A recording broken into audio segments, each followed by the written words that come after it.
पौष पूर्णिमा की व्रत कथा। जय श्री कृष्णा, राधे राधे। आप सभी का बहुत बहुत स्वागत है। हिंदू धर्म में प्रत्येक तिथि का, प्रत्येक दिन का अपना ही विशेष महत्व माना गया है। उसी प्रकार से पौष पूर्णिमा तिथि का भी अपना विशेष महत्व है। प्रत्येक पूर्णिमा तिथि के दिन गंगा स्नान, दान पुण्य के कार्य करने का विशेष महत्व माना गया है। वहीं पे पौष पूर्णिमा के दिन से ही जो कि माघ स्नान शुरू हो जाता है। पौष पूर्णिमा तिथि के दिन इस दिन विशेष प्रकार से गंगा स्नान करनी चाहिए, दान का कार्य करना चाहिए, भगवान विष्णु, माता लक्ष्मी, भगवान भोलेनाथ, माता पार्वती का पूजन करना चाहिए, माता शाकंभरी की पूजा करनी चाहिए, भगवान सत्यनारायण का पूजन व कथा श्रवण करनी चाहिए। जो भी बन सके अपने सामर्थ्य के अनुसार दान पुण्य का कार्य करना चाहिए। इससे अनंत फलों की प्राप्ति होती है। वर्ष 2025 पौष मास की पूर्णिमा तिथि प्रारंभ समय 13 जनवरी 2025 दिन सोमवार सुबह 5:05 और पूर्णिमा तिथि की जो समाप्ति है वह 14 जनवरी 2025 के दिन मंगलवार सुबह 3:58 पे पूर्णिमा तिथि की समाप्ति है। तो चंद्रोदय व्याप्त के अनुसार और सूर्योदय व्याप्त के भी अनुसार सभी भक्तजन गंगा स्नान, दान पुण्य का कार्य या व्रत आदि का जो भी कार्य है सभी 13 जनवरी 2025 दिन सोमवार को इन कार्यों को करेंगे। और इसी दिन से जो कि कल्पवास भी होता है और इस बार महाकुंभ भी लग रहा है जो कि 13 जनवरी से शुरू है। पूर्णिमा तिथि के दिन जो कि 32 पूर्णवासी का व्रत धारण किया जाता है। इसमें दिन भर उपवास रह के चंद्रोदय होने के बाद चंद्र देवता को अर्घ्य प्रदान करने के बाद यह व्रत पूर्ण माना जाता है। आइए सुनते हैं पौष पूर्णिमा की व्रत कथा को। बहुत समय पहले की बात है। एक बार मैया यशोदा ने भगवान श्री कृष्ण से पूछा कि हे कृष्ण, तुम सारे संसार के उत्पन्न करता, पोषक तथा उसके संहार करता हो। आज कोई ऐसा व्रत मुझे कहो जिसके करने से मृत्यु लोक में स्त्रियों को विधवा होने का भय न रहे तथा यह व्रत सभी मनुष्यों की मनोकामनाएं को पूर्ण करने वाला हो। तब भगवान श्री कृष्ण कहने लगे कि हे माता, आपने बड़ा ही सुंदर प्रश्न किया है। मैं आपसे ऐसे ही व्रत को सविस्तार कहूँगा। सौभाग्य की प्राप्ति के लिए स्त्रियों को 32 पूर्णमासियों का व्रत करना चाहिए। इस व्रत के करने से स्त्रियों को सौभाग्य संपत्ति मिलती है। यह व्रत अचल सौभाग्य को देने वाली एवं भगवान शिव के प्रति मनुष्य मात्र की भक्ति को बढ़ाने वाला है। यशोदा माता ने कहा कि हे कृष्ण, सर्वप्रथम इस व्रत को मृत्युलोक में किसने किया था, इसके विषय में मुझे विस्तार से कहो। भगवान श्री कृष्ण कहने लगे कि हे माता, इस भूमि पर एक अत्यंत प्रसिद्ध राजा जो कि चंद्रहास नाम से पाली अनेक प्रकार के रत्नों से परिपूर्ण कांति का नाम की एक नगरी थी। वहाँ पर धनेश्वर नाम का एक ब्राह्मण रहता था और उसकी स्त्री अति सुशीला रूपवती थी। दोनों ही उस नगरी में बड़े ही प्रेम के साथ रहते थे। घर में धन धान्य आदि किसी भी वस्तु की कोई कमी नहीं थी। उनको एक बड़ा सा दुख था कि उनके पास उनकी कोई संतान नहीं थी। इस दुख से वह अत्यंत ही दुखी रहते थे। एक समय एक तपस्वी योगी उस नगरी में आया। वह योगी उस ब्राह्मण के घर को छोड़कर अन्य सब घरों से भिक्षा लाकर भोजन किया करता था। रूपवती से वह भिक्षा नहीं लिया करता था। उस योगी ने एक दिन रूपवती से भिक्षा न लेकर किसी अन्य घर से भिक्षा लेकर गंगा किनारे जाकर भिक्षा को प्रेम पूर्वक खा रहा था कि धनेश्वर ने योगी का यह सब कार्य किसी प्रकार से देख लिया। अपने भिक्षा के अनादर से दुखी होकर धनेश्वर योगी ने बोला कि हे महात्म, आप सब घरों में से भिक्षा लेते हैं परंतु मेरे घर की भिक्षा कभी नहीं लेते, इसका क्या कारण है? योगी ने कहा कि निसंतान के घर की भीख पति के अन्न के तुल्य होती है और जो पति का अन्न खाता है वह भी पतित हो जाता है। क्योंकि तुम निसंतान हो, अतः पतित हो जाने के भय से मैं तुम्हारे घर की भिक्षा नहीं लेता हूँ। धनेश्वर यह बात सुनकर अपने मन में बहुत दुखी हुआ और हाथ जोड़कर योगी के पैरों में गिर पड़ा तथा अतः भाव से कहने लगा कि हे महाराज, यदि ऐसा है तो आप मुझको पुत्र प्राप्ति का उपाय बतलाइए। आप सर्वज्ञ हैं, मुझ पर अवश्य ही कृपा कीजिए। धन की मेरे घर में कोई कमी नहीं है, परंतु मैं पुत्र न होने के कारण अत्यंत ही दुखी हूँ। आप मेरे इस दुख का हरण करें, आप सामर्थ्यवान हैं।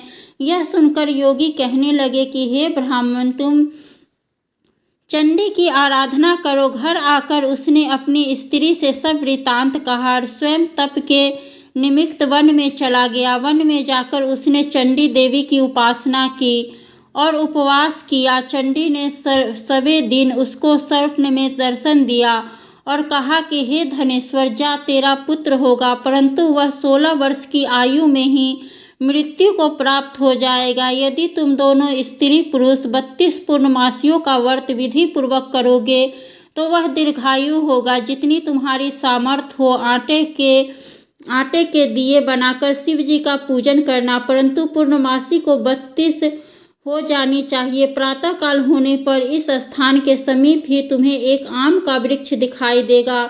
उस पर तुम चढ़कर एक फल तोड़कर शीघ्र अपने घर चले जाना। अपनी स्त्री से सब वृतांत कहना। ऋतु स्नान के पश्चात वह स्वच्छ होकर भगवान शंकर जी का ध्यान करके उस फल को खा लेगी। तब शंकर भगवान की कृपा से उसको गर्भ हो जाएगा। जब वह ब्राह्मण प्रातः काल उठा तो उसने उस स्थान के पास ही एक आम का वृक्ष देखा, जिस पर एक अत्यंत सुंदर आम का फल लगा हुआ था। उस ब्राह्मण ने उस आम के वृक्ष पर चढ़कर उस फल को तोड़ने का प्रयत्न किया, परंतु वृक्ष पर कई बार प्रयत्न करने पर भी वह न चढ़ पाया। तब तो उस ब्राह्मण को बहुत चिंता हुई और विघ्न विनाशक भगवान श्री गणेश जी की वंदना करने लगा। हे दयानिधे, अपने भक्त को विघ्नों का आप नाश करने वाले हैं, उनके मंगल कार्यों को पूर्ण करने वाले हैं, दुष्टों का नाश करने वाले हैं, रिद्धि सिद्धि देने वाले। आप मुझ पर कृपा करके इतना बल दे कि मैं अपने मनोरथ को पूर्ण कर सकूं। इस प्रकार गणेश जी की प्रार्थना करने पर उनकी कृपा से धनेश्वर वृक्ष पर चढ़ गया और उसने एक अति सुंदर आम का फल देखा। उसने विचार किया कि जो वरदान से फल मिला है वह यह है और कोई फल दिखाई नहीं देता।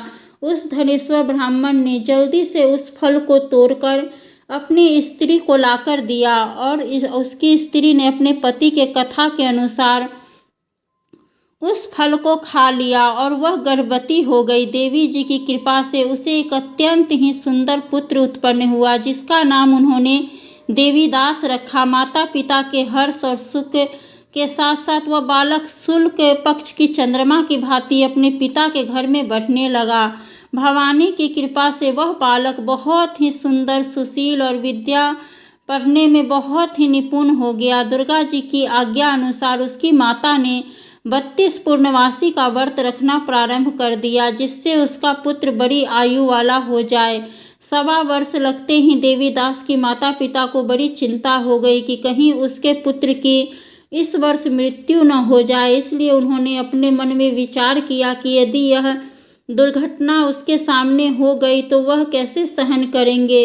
उन्होंने देवीदास के मामा को बुलाया और कहा कि हमारी इच्छा है कि देवीदास 1 वर्ष तक काशी में जाकर विद्या अध्ययन करे और उसको अकेला भी नहीं छोड़ना चाहिए, इसलिए साथ में तुम चले जाओ और 1 वर्ष के पश्चात इसको वापस लौटा लाना। सब प्रबंध करके उसके माता पिता ने काशी जाने के लिए देवीदास को एक घोड़े पर बैठाकर उसके मामा को उनके साथ भेज दिया, किंतु यह बात उसके मामा या किसी को नहीं पता थी। धनेश्वर ने पत्नी अपने पुत्र की मंगल कामना तथा दीर्घायु के लिए भगवती दुर्गा की आराधना की और पूर्णमासियों का व्रत करना आरंभ कर दिया। इस प्रकार बराबर 32 पूर्णमासी का व्रत पूरा किया।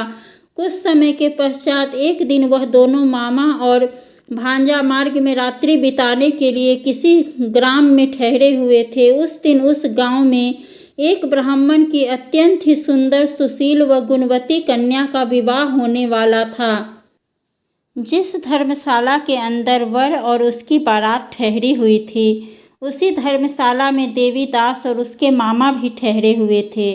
संयोगवश कन्या को तेल आदि चढ़ाकर मंडप आदि का कृत्य किया गया तो लग्न के समय वर को धनुवार्थ हो गया। अस्तु वर के पिता ने अपने कुटुंबी से परामर्श करके निश्चय किया कि वह देवीदास मेरे पुत्र जैसा ही सुंदर है, मैं उसके साथ ही लग्न करा देता हूँ। बाद में विवाह के अन्य कार्य मेरे लड़के के साथ हो जाएगा। यह सोचकर देवीदास के मामा से जाकर बोला कि तुम थोड़ी देर के लिए अपने भांजे को हमें दे दो, जिससे विवाह के लग्न का सब कार्य सुचारू रूप से हो सके। तब उसका मामा कहने लगा कि जो कुछ भी मधु पूर्वक आदि कन्यादान के समय वर को मिले वह सब हमें दे दिया जाए तो मेरा भांजा इस बारात का दूल्हा बन जाएगा। यह बात वर के पिता ने स्वीकार कर ली। उसने अपने भांजा को वर बनाने को भेज दिया और उसके साथ वह विवाह कार्य रात्रि में विधि पूर्वक संपन्न हो गया। पत्नी के साथ वह भोजन न कर सका और अपने मन में सोचने लगा कि न जाने यह कैसी स्त्री होगी। वह एकांत में इसी सोच में गर्म निश्वास छोड़ने लगा। तब उसकी आंखों में आंसू भी आ गए। तब वधू ने पूछा कि क्या बात है, आप इतने उदास व दुखी क्यों हो रहे हो। तब उसने सब बातें जो वर के पिता व उसके मामा में हुई थी उसको बतला दी। तब कन्या कहने लगी कि यह ब्रह्म विवाह के विपरीत हो सकता है। देव, ब्राह्मण और अग्नि के सामने मैंने आपको ही अपना पति बनाया है, इसलिए आप ही मेरे पति हैं। मैं आपकी ही पत्नी रहूंगी, किसी अन्य की नहीं। तब देवीदास ने कहा कि ऐसा मत करिए, क्योंकि मेरी आयु बहुत थोड़ी है, मेरे बाद आपका क्या गति होगी। इस बातों को अच्छी तरह विचार लो। परंतु वह दृढ़ विचार वाली थी।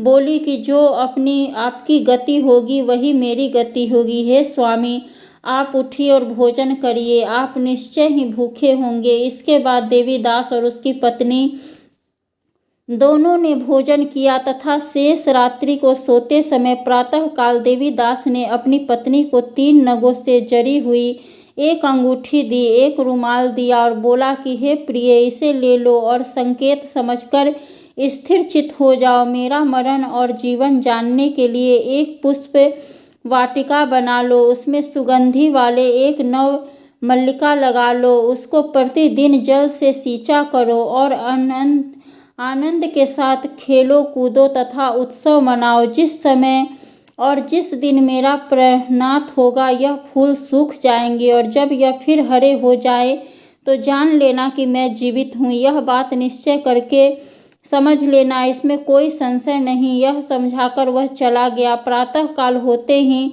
वहाँ पर गाजे बाजे बजने लगे और जिस समय विवाह के कार्य समाप्त करने के लिए वर तथा सब बाराती मंडप में आए तो कन्या ने वर को भली प्रकार से देखकर अपने पिता से कहा कि यह मेरा पति नहीं है, मेरा पति वही है जिसके साथ रात्रि में मेरा पानी ग्रहण हुआ था, इसके साथ मेरा विवाह नहीं हुआ। यदि वही है तो बताइए कि मैंने इसको क्या दिया। मधु पूर्वक और कन्यादान के समय जो मैंने भूषण दिए थे उन्हें दिखाइए तथा रात में मैंने क्या गुप्त बातें कही थी वह सुनाइए। पिता ने उसके कथा अनुसार वर को बुलाया और कन्या की यह बात सुनकर वह कहने लगा कि मैं कुछ नहीं जानता। इसके पश्चात लज्जित होकर वह अपना सा मुँह बना लेकर वहाँ से चला गया और सारी बारात भी अपमानित होकर वहाँ से लौट गई।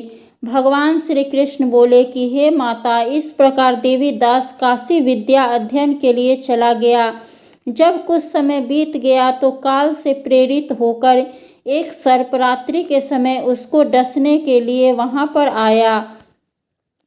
उस धर के प्रभाव से उसके शयन का स्थान चारों ओर से विष की ज्वाला से विषैला हो गया, परंतु वृतराज के प्रभाव से उसको काट नहीं पाया, क्योंकि पहले ही उसकी माता ने 32 पूर्णमासी का व्रत कर रखा था। इसके बाद मध्याह्न के समय स्वयं काल वहाँ पर आया और उसके शरीर से उसके प्राणों को निकालने का प्रयत्न करने लगा, जिससे वह मूर्छित होकर पृथ्वी पर गिर पड़ा। भगवान की कृपा से उसी समय पार्वती जी के साथ भगवान शंकर जी वहाँ से आ गए। उसको मूर्छित दशा में देखकर माता पार्वती जी ने भगवान शंकर से प्रार्थना की कि हे प्रभु, इस बालक की माता ने पहले ही 32 पूर्णमासी का व्रत किया था, जिसके प्रभाव से हे भगवान, आप इसको प्राण दान दे। पार्वती जी के कहने पे भक्त वत्सल भगवान श्री शिव जी ने उसको प्राण दान दे दिया। इस व्रत के प्रभाव से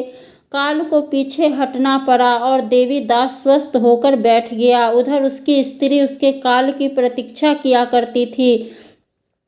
जब उसने देखा कि उस पुष्प वाटिका में पुष्प कुछ भी नहीं रहे तो उसको अत्यंत आश्चर्य हुआ और वह जैसे ही हरी हो गई तो वह जान गई कि वह जीवित हो गए हैं। यह देखकर बहुत प्रसन्न मन से अपने पिता से कहने लगी कि पिताजी, मेरे पति जीवित है, आप उनको ढूंढिए।